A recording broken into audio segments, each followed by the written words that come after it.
Welcome to the latest episode of 5 on the Floor on the 5 Reasons Sports Network. Thanks for joining us on your favorite podcast app. We're on Red Circle as well as Google Podcasts, Apple Podcasts, Spotify, and the 5 Reasons YouTube channel. You may be watching us there. Make sure you hit like and subscribe because you get plenty of content beyond just the Miami Heat, also the Dolphins, Marlins, Panthers, Hurricanes, and all the other teams in town. Also, check out 5reasonsports.com. Make sure you spell that one out. We do not have a paywall. And the great sponsors of the 5 Reasons Sports Network, that includes Miami Gaming Parties. This is a new company. This is a great new concept. They basically plan a party for you, a private custom video game tournament for gamers and their lucky guests. It's truly custom. You pick the game in the package, premium or black tie VIP for 8 to 16 people. They bring everything from the PS5s to trophies for the winners. You can play at home or at a venue of your choosing, and they do a free on-site consultation. It's perfect for birthday parties, bachelor parties, anniversaries, corporate events, anything that you want to celebrate. Go to www.miamigamingparties.com. That's www.miamigamingparties.com. Mention 5 Reasons. When you do, plan your gaming party today. And now, tonight's episode. Down to Biscayne. Yikes. 5 on the floor. Ride for my dogs. Where here's the thing. You can check the score. Hustle hard, couple scars, wearing bubble frogs. Just like Butler said, you in trouble, y'all. Kept the flow playing. Got it all band. Y'all seen the block. Stop with one hand. And Pat we trust. It's power, have the guts. We're here to bring the heat. Y'all can hang it up. Welcome to 5 on the Floor, a daily insider show on the Miami Heat and the NBA, featuring Ethan Skolnick, Greg Sylvander, and Alex Toledo, plus others from the 5 Reasons Sports Network. All right, welcome back to 5 on the Floor. Here's today's floor plan. I'm Ethan Skolnick. You can follow me at Ethan J. Skolnick and at 5 Reasons Sports. We got Brady Hawk. You can follow him at Brady Hawk 305. Greg Sylvander. You can follow Greg Sylvander and Alex Toledo. You can follow at Tropical Blanket. We are still sort of in the afterglow of one of the all-time great upsets in NBA history, and certainly one of the greatest upsets, if not the greatest upset in Miami Heat history, is they win against the Milwaukee Bucks 4-1 to the point that now the Bucks are basically being broken up. Nobody can mention that actually the Heat did it to them. Everything was about the Bucks today in the national media space, and everything's going to be about the Knicks going forward, but that's okay. We're about the Heat here. We're going to talk about them, and we're going to talk about the direction that a lot of their players go now, because we were very focused, obviously, on what needed to happen against the Bucks to have a chance, an outside chance to win that series, not thinking they would win the series in 5 games. And to do so when it's not like everybody on the roster played at an all-star level, but it seems like everybody on the roster that played did something at some point. And you look at the last game, Gabe Vincent, Kevin Love were two of the unsung heroes, Kyle Lowry in the first half. You look at the previous game, it was Caleb Martin. There were moments for Cody Zeller. There were just throughout the series, Haywood Highsmith had a stint that was important. And, of course, Jimmy goes without question, but also Bam and his defense in the fourth quarter and his aggression in the fourth quarter and overtime. So we're going to try to put the Bucks behind us here for a second. We focus on them enough. And we're going to look ahead to the New York Knicks. The series starts Sunday in New York at 1 o'clock. Game 2 is Tuesday. I will be at both games at Madison Square Garden. I apologize to everyone in advance for that. I can tell you I did cover a lot of Heat wins in that building. So maybe this will be another Heat win. And we are going to do a little bit of nostalgia over the next couple of days. We'll get to that probably tomorrow, get into some of the nostalgia for the Heat-Knicks series. I can say I covered all 4 years and every game, home and road, all 4 years. It was a total, I guess, of 26 games because it was a 5-game series, I think, and 3 7-game series, all of which went the distance. We will never see that again. And we'll probably never see the type of rancor between two teams that were so evenly matched, and yet Miami found a way to lose 3 out of 4, even though they were the higher seed in all 4. And so we'll get into a lot of that background as we go forward, and I'm trying to bring in a special guest who is there for all of it. But we do want to look ahead to the current Knicks team and kind of where this stands as far as individual players. And so we're going to go through them one by one, kind of what they did against the Bucks and what will be necessary against the Knicks. So let's start at the top. Jimmy Butler averaged 38 points basically in that series, highest scoring series in Miami Heat history, ahead of Dwayne Wade's finals, 34.7 points against Dallas in the finals, and then LeBron James's series against the Boston Celtics in 2012, the Eastern Conference semifinals. All-time series. Knicks are going to play him a little bit differently. I'll start with you here, Brady. What do they need from Jimmy that is different in any way than we saw against Milwaukee? Maybe try to get 60 instead of 50. I mean, I don't know. It feels like Jimmy at this point they're going to need everything that he can provide. Like, it's really that simple. And now that we're past that series and the fact that we talk about the non-adjustments that were made against Jimmy Butler, that he was just able to just do things on an island against anybody. Like, it wasn't even the fact that he was picking certain matchups. He just, whoever you threw at him one-on-one, he was just able to dice him up. Tibbs knows Jimmy Butler. He is not going to allow him just pick apart just one-on-one matchups probably this entire series. So we would expect certain doubles. We would expect certain stuff in that way. But it's weird because, as you would know, Jimmy's the one different player on this list of players we're going to talk about that our expectation is probably what we're going to see. And it's a wild thing to say at this stage. But, like, you know what you're going to get from Jimmy. But, like, you also don't know what you're going to get from Jimmy in a sense because he could just blow your expectations out of the water. And he could do that type of thing. But in terms of the difference in the way that something you would expect to change, I guess, in this series, is I think the one thing you may ask for him to do differently is to try to shut the water off on Jalen Brunson. I think that they're going to look to Jimmy a little bit more defensively in a different manner because I thought one of the most underrated parts of this series for Jimmy Butler was the things he did to Giannis. Like I've talked about it all day today, the stuff that Bam did to him in that fourth quarter, because I thought that was just incredible. And we'll get to that in a minute. But Jimmy was guarding him a lot too. And Jimmy was hitting lanes and he was doing things help-wise. And he was doing so many things defensively, but it's going to be different because he's not going to be sizing up in this series as much. He's going to be sizing down. He's going to be guarding the Jalen Brunson. He's going to be trying to play in these little passing lanes of the guards. So that would kind of be the one shift. And I think the one theme we're going to continue to come back to as we go kind of talk about individual players is the scheme is going to be a little bit different as well because they're going to have to get some rebounds. Because I was even looking at some of the numbers here where the Knicks, man, they just offensive rebound wise are just blowing everybody out of the water in the playoffs. Like, they are going to absolutely crash the glass. Miami's done enough of a job, it feels like, rebounding wise. Like, they've done decent enough. And that's why Kevin Love's going to stay in the starting lineup, I believe, in the Knicks series. But you're not going to be able to do the stuff like that we've seen in the past where Bam's switching out into Brunson. While it's fun and he's going to lock him up, Brunson's going to get a shot up and Mitchell Robinson's getting that board and putting it back down. So they're going to need Jimmy to be able to do that stuff on Jalen Brunson to start games, especially because Caleb Martin, and we'll get to him in a minute as well, not to throw out all these players, is going to be important in this series. But I don't think he's able to start. He's not going to be starting the first couple minutes of this game to guard Jalen Brunson. They're going to need Jimmy on him. So offensively, you want the same. You want similar, I guess, shot profile. Defensively is kind of the shift I'm looking for. All right, let's go to the next one. I'm not going to let everybody jump in on the same player here. So let's go, Greg. I'm going to go to you on this one because I always go to Alex on this one. I'm going to give Alex somebody else. Greg, Bam. What do we need to see that's different from the last series? Make the easy shots that we know he's capable of making, frankly. Like, that's the thing that I just I'm not going to expect him, as he's nursing the injury, getting round-the-clock treatment, for me to say, oh, he needs to go out there and average a triple-double or,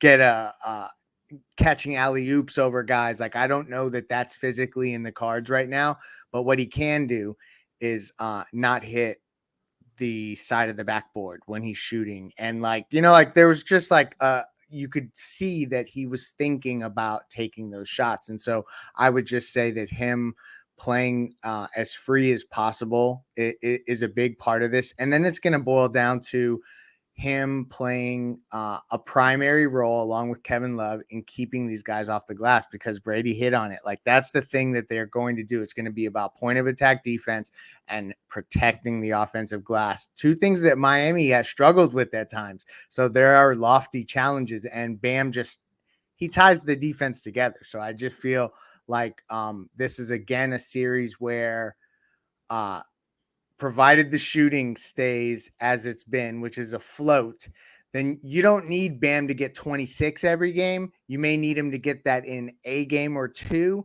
It's a lot. More has to do with I would be watching the rebound column and I hate to just point at one stat because that's very simplifying, but they're going to need K Love and him to rebound. Alex, Kyle Lowry. That's a tough one. I wasn't prepared for that. I thought you were going to ask me about Gabe or Love. I guess for Lowry, like I think he showed you that in spurts he can still give you a lot as far as offensive production. That we've seen it more when other guys are not in the lineup with him and he's not necessarily deferring. Like I thought he did a great job along with the other guys in the unit without Jimmy, especially in the last 2 fourth quarters when he wasn't playing. I was all over Spo last night on playback for not playing Jimmy until like 6 minutes left. And that unit did really good, and partly because of Kyle. I think he had a really strong second quarter too.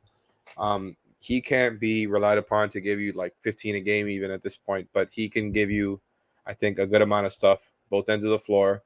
And so if he's going to be coming off the bench, I mean, you hope he's not the one guarding quickly. He probably won't be. I'm assuming it could be Caleb, it could be Gabe, depending who else is in. But really, I just want to see him do a little bit more of the same because I've seen the defense turn up. The production overall, I think, is not going to turn up very much, but just take some more shots. I think take some more pull-ups. That's kind of where I'm at. Like, I think he's a little bit too conservative with that, whereas Gabe is on the other side, and no shots at Gabe. I think he somebody has to take those shots, and I didn't even hate most of the shots he took, but I wish there was like a little bit of a balance where Gabe was taking just a couple less and Kyle a little bit more. Like, Kyle needs to take some of those shots that are available to him, specifically if the big is dropping. Like Tyler, that was his job. That was Tyler's job when he was here. He's not here anymore. The Knicks allow a lot of threes. And so I think Kyle's going to need to help in that. I think he's going to need to help. One more. And as we go through this, I'm going to then pivot because I want to ask what they have to do against specific Knicks players. I'm going to give you 2-in-1 here, though. Brady, as we go together. Max Strus and Duncan Robinson. Are the roles for them going to be different in any way from what we saw in the last series now that we kind of know that Duncan has to play a part, whereas that was not the case going into the Milwaukee series? To start with the defensive side, I mean, they cannot give up, I think, certain switches to just allow Jalen Brunson to cook. Like, if there's anything that you do not want to have, is Jalen Brunson being comfortable and just saying, I want this guy guarding me, I want this guy guarding me, and having Duncan and Max just on a string every time and getting to his mid-range pull-up. So that's number one. But the flip side of it is offensively, I think, to Alex's point that he was just talking about, like, they're going to get certain threes up. They're going to get their looks that they want. When they run those handoffs, Duncan's going to come around a screen, and more times than not, he's probably going to have at least enough room to pull certain shots. Max is not really as handoff heavy as Duncan, so it's a little bit different. The question is, putting them next to Jimmy is kind of the specific thing, and that's an obvious statement. But the reason I say that is, to the earlier point about Jimmy, they're going to double off, and they're maybe not going to double off with the Maxes and Duncans of the world. But there's going to be slots where they're going to need those shots and those little slivers of space after they send that double that they did not have in the Milwaukee series. Like, the Milwaukee series was off, like I just said, in the reason Duncan got going is because it's off the handoffs. It's because of off that stuff. There's going to be more stuff off the catch in this one. Like, they're just 100% is. They're going to have to be able to just take that second of space and shoot it. And that's why, as much as we lean and kind of pointed in the direction of Duncan in the Milwaukee series, I think this leans in the kind of the direction of Max. If I know I'm now pinning them against each other because I think they need both of them. But I think this series leans more in Max's favor because Max's thing is the quick catch, quick shot, not caring about the contest in your face. He's going to get the shot up no matter what. And I think they need that. And he's kind of the guy that I think can attack closeouts a little better and kind of get to the rim at times. And I think that's something else that could work in their favor in this offense. But they're definitely going to need both of them. They're going to need their shots to fall. Like we said, the 3-point shooting cannot tail off. It just can't. Like, it's probably these two players are probably the most key players in this series because they need to sustain what they just did to support Jimmy because they don't have that hardcore second guy that's going to get you 25 a night right now. So they're going to need this. But the other part of this, by the way, I just want to add in before we keep getting into the Knicks and Heat stuff. It's a funny dynamic because the Knicks in the regular season were like a very good offense and the defense was kind of middle of the pack to below average. And then you get to the playoffs where they're not even getting to 100 points per game. And I know points per game is not really a kind of telling stat, but their offensive rating backs you up too. Their offensive rating in the playoffs has been bad, including in the half court. Right. And I mean, they played a decent defense as well, kind of the same structure as Miami just played with Milwaukee. But to that point, like there's just a lot of things that point to if you can get hot in a game, you have that Max game, you have that Duncan Robinson game, and you score a little bit of points the way that they were just scoring this Milwaukee defense, things look different. Like things aren't ending up in a clutch game maybe sometimes if you can kind of spray out and play that type of way. So that these two players, like to your point, are going to be pretty ideal in the series. I'm going to throw the rest of them in a hat here, Greg. I'm going to let you choose one. And then after the break, we're going to get into some specifics on some of the Knicks players. Caleb Martin, Kevin Love, Gabe Vincent, Haywood Highsmith, Cody Zeller, cast of others. I mean, I don't know who else they would actually turn to beyond that list since they don't have Oladipo and they don't have Hero. But of the list that I just gave you, who is the most important guy in this series? Who's the one they need the most, maybe not the most consistent contributions from, but has got to play at a high level when it matters for them to be able to advance? The easy answer is Caleb Martin. And I kind of already, he's entrenched in the group of players that show up in those times. So I'm almost past pinning it on Caleb to step up, because I feel like Caleb is who he is. And we've seen that consistently now. Correct me if I'm wrong. The panel can please dive in. So for me, it's like when I saw Gabe Vincent do that in that game, you may not get those type, because also he was being very aggressive offensively, and I'm putting that lightly early in that game. And I don't know how much you can just continue to have that and spam that game over game. But I'd be lying if you said you need a good dose of Gabe Vincent, an efficient dose of Gabe Vincent, and maybe one game where he goes off like he did in game 5 against Milwaukee. Like, I think it's inevitable that you're going to essentially need around 23, 25 points from Kyle and Gabe every single game. And that's something that I'm looking for. And that includes a big step up performance for Gabe Vincent in the second round. All right. We're going to talk about the Knicks players specifically and how big of a factor each might have to be for them to advance against the Heat. And again, we're going to do more nostalgia episodes, and we'll do more of a direct preview as we get ready for Sunday at 1:00. I do want to mention a great sponsor of the 5 Reasons Sports Network. It's All Pro Construction Builders. Go to allproconstructionbuilders.com. Our friend Danny and the crew there, we know that in South Florida, hurricane season is always around the corner, even if right now we're just getting towards May. You know that starting in August, the named storms are coming. Do you really want to start putting up shutters at that point? Although All Pro Construction can do that for you as well. Now, you'd rather have the storm windows, right? And you'd rather get the 10% discount if you mention 5 Reasons. So go to allproconstructionbuilders.com. That's allproconstructionbuilders.com. You can reach out to Danny directly at 305-484-4429. That's 305-484-4429. And again, it's allproconstructionbuilders.com. They use locally made products, American-made products, and they are based right here. They're based in Miami. They service all the way down in the Keys, Broward County as well, and of course Dade. So reach out to them, allproconstructionbuilders.com. Danny's a huge Heat fan as well. I bump into him in the games from time to time, and he does tend to text me during the game. Danny, just wait for the damn post-game stream. No, it's okay. allproconstructionbuilders.com. Reach out to them today and get the impact windows and doors done. Also, I did want to mention Prize Picks. Use the code 5, FIVE. Get that initial deposit matched up to $100.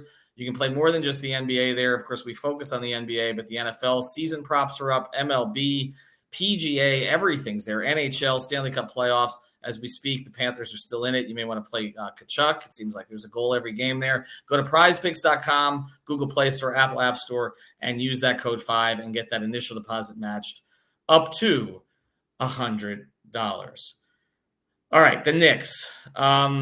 It's a very different team than we've seen before. They kind of have a New York feel to them, okay, which they have not in a while. Brunson, Josh Hart in particular, we talk about Kentucky guys with Miami. They found something with Villanova guys there. Those two guys played together in college. There's a collective toughness about that team. I think you guys are talking about their offensive rating has been down. It has been. That's a little bit of a Tibbs thing in the playoffs, though, too.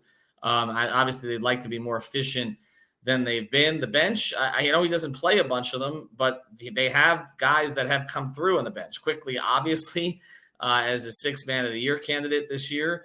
Obi Toppin made progress this season, and we'll see if Randle is healthy with the ankle for game 1, but he had an enormous game against the Heat earlier this season, and then Jimmy kind of gave it back to him in the game after. So I'm just going to go through. I'm going to go through three different players here with you guys. Let's focus on these three in particular. Let's start with Julius Randle, Alex. What should the approach be on him? Because it's sort of like he's kind of the butt of jokes sometimes, and then he has an incredible game. I mean, he's a highly skilled player. There's no question about that. He can do a lot of different things. You can run offense through him. He can score. But then there's also some games he looks totally lost, and there's defenses 2 years ago in the playoffs. Atlanta took him totally out of it. Okay, so what do you do against Julius Randle? I'm actually really glad you came to me with this because this has been on my mind, and I have talked it through with some people. You know me. I love thinking about how matchups are going to go before they start. It's a blank slate right now, so we don't know exactly we're supposed to go with this. So I think after a lot of kind of going back and forth with myself on what they should do with Randle, what I do know is Brunson is a priority, right? So I'm not having the Brunson conversation right now, but what I'm saying is he's going to be, I think, the guy they focus on the most. He's their best player. Other than that, the obvious, maybe to some people, the obvious answer is Bam. The problem is, like what you guys talked about already, is the death by offensive rebounds. Like they're second in the league in offensive rebound percentage. And although Kevin Love can box out if you start him, we saw how it could work against Brook. I think the Brook thing was particularly nice for him because even though he can really get offensive rebounds too, he's very slow. So I think Love can get to a position and box him out, whereas Mitchell Robinson as an athletic big, Kevin Love is not going to be able to get to all of those, no matter how well he knows how to box out and use his body and all that. Like Mitchell Robinson can just kind of climb over him. And so this might sound crazy, but I think I want Kevin Love matched up onto Julius Randle. And I say that because, yes, Randle's a good player. He's a skilled player. For all of that, we know his tendencies, and we know he really likes to take pull-up threes. And, man, his playoff shooting is just so bad. Like, whether you talk about this season, or the last time the Knicks were in the playoffs 2 seasons ago, his playoff careers, his field goal percentage for his playoff career is 31.5. The three-point shooting is also bad, and he takes half of his shots from three in this playoffs. So I think you let him take a lot of those shots. You back up.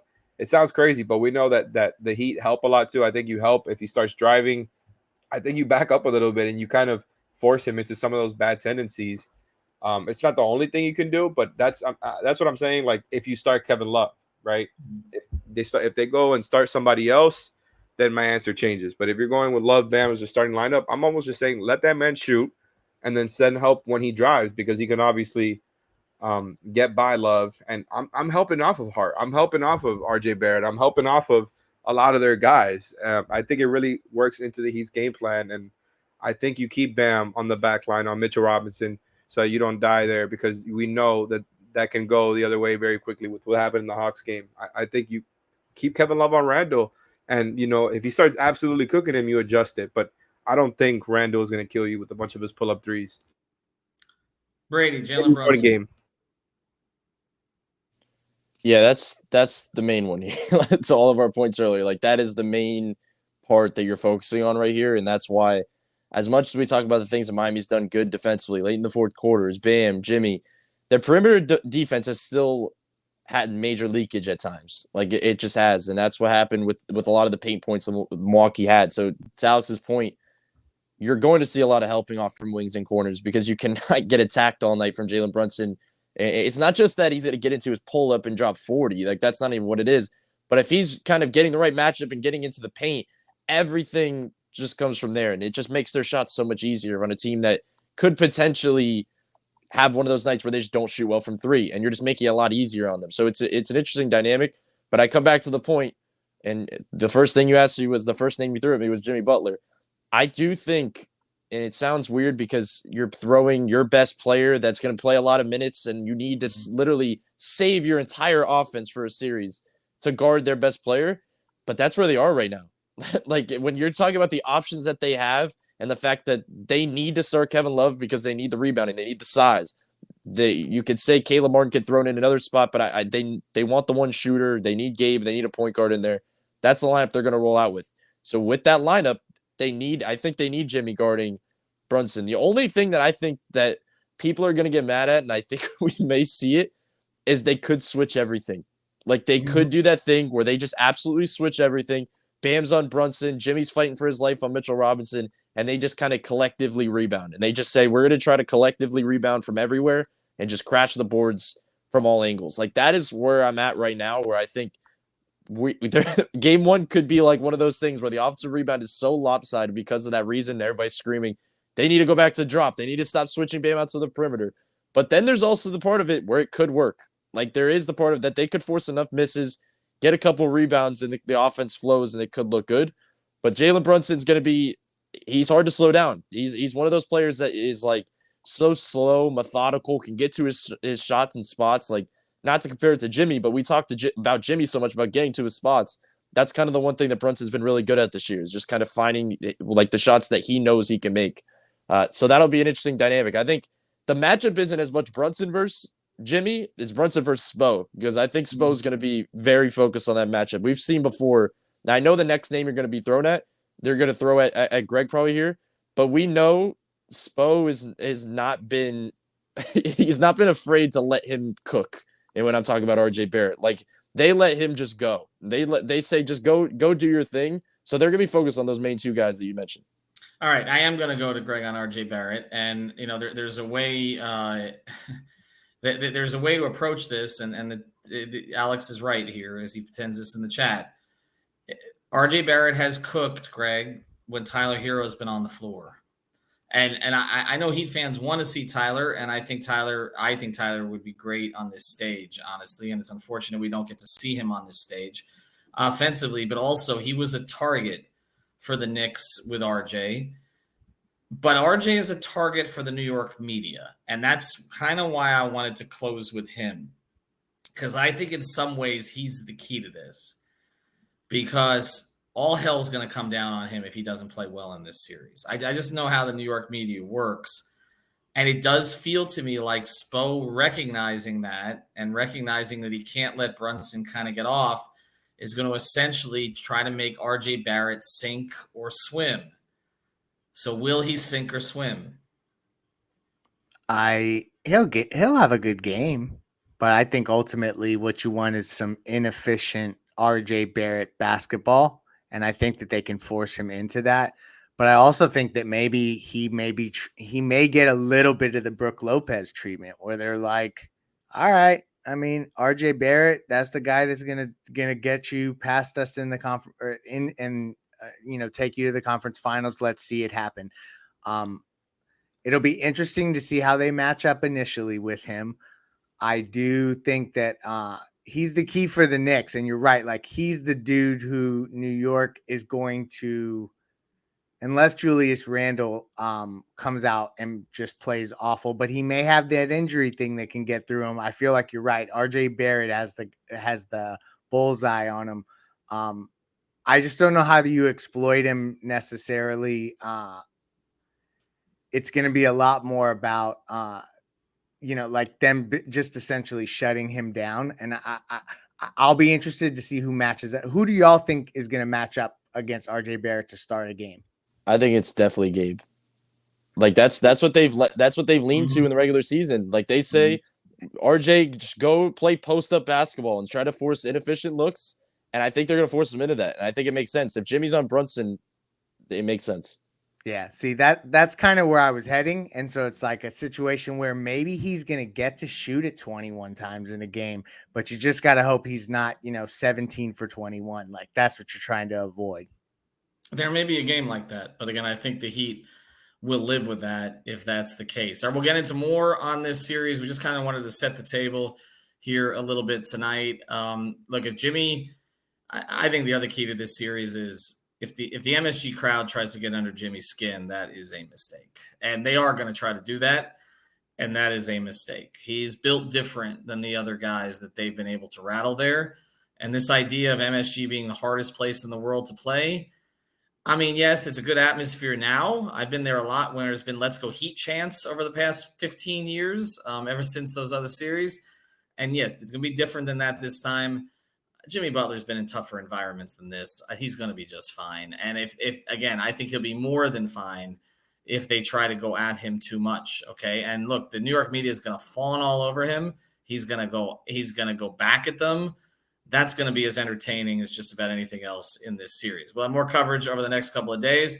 We want to thank everybody for the downloads and for the support. We've been cracking the top 25 in national NBA, not just an NBA, basketball podcasts in the entire country, including college, over the past week or so. And among local NBA podcasts, we've been cracking the top 5 right there with Lakers, Warriors, and Celtics pods. So much appreciated to everybody for following, and we'll continue to give you the content as long as the Heat are in and even after they're out or even after they have a parade down Biscayne. At this point, I'm not ruling anything out, even if it seems unlikely. What we just saw is the most unlikely thing I've ever seen. Guts. Franchise.